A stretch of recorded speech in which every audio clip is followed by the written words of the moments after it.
It was the most wonderful time of the year, or at least that's what they always say about December. Snowflakes danced gracefully in the crisp, wintry air, transforming the city into a picturesque scene straight out of a holiday postcard. I had just finished a long day at the office, eager to wrap up and head home to enjoy the cozy warmth of my apartment. Little did I know, that day was about to take an unexpected turn. As I hurried through the bustling streets, I couldn't help but notice the festive decorations adorning the storefronts, the twinkling lights and the merry tunes playing in the background. I was lost in my thoughts, mentally planning the evening ahead, when I received an urgent message on my phone. A new client had requested an immediate meeting at our office, a last-minute request that couldn't wait until the next day. Rushing back to the office, I mentally prepared myself for the meeting, but as I entered the conference room, I was taken aback. There, sitting across from me, was someone who looked uncannily like me. It wasn't just a passing resemblance. It was as if I was staring into a mirror. The client, apparently unfazed by the resemblance, greeted me warmly with a smile. "Nice to finally meet you," the client said, extending a hand. "I've heard so much about your expertise." I managed a feeble handshake, too stunned to form coherent sentences. Was this some kind of joke? A prank orchestrated by my colleagues? But the client seemed genuinely oblivious to the peculiar situation.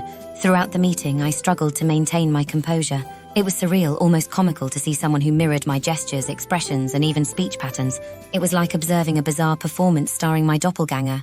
As the meeting progressed, I couldn't shake off the feeling of discomfort. My mind raced with questions. Who was this person?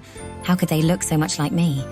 Was I part of some elaborate social experiment? Trying to regain my focus, I pushed through the meeting, exchanging pleasantries and discussing business matters. But every glance at the doppelganger across the table sent shivers down my spine. Once the meeting concluded, the client extended an invitation for a holiday gathering they were hosting later in the week. I politely accepted, partly out of curiosity and partly out of sheer disbelief at the situation. Back at home, I paced around my apartment, pondering the bizarre encounter. It felt like I had stepped into an alternate reality, where I was faced with a living, breathing copy of myself. The idea was both unsettling and oddly intriguing. The days passed in a blur as I prepared for the holiday gathering. Despite my initial reservations, I found myself intrigued by the prospect of meeting my doppelganger once again. The event turned out to be a mix of confusion and amusement as friends and colleagues marveled at the uncanny resemblance between us. As the evening unfolded, laughter filled the air as jokes were made about mistaken identities and long-lost twins. It was a bizarre yet strangely heartwarming experience. By the end of the night, I realized that encountering my doppelganger wasn't as unnerving as I had initially thought. In fact, it brought a unique sense of camaraderie and an unexpected dose of holiday cheer. As the snow continued to fall outside, I couldn't help but chuckle at the absurdity of it all.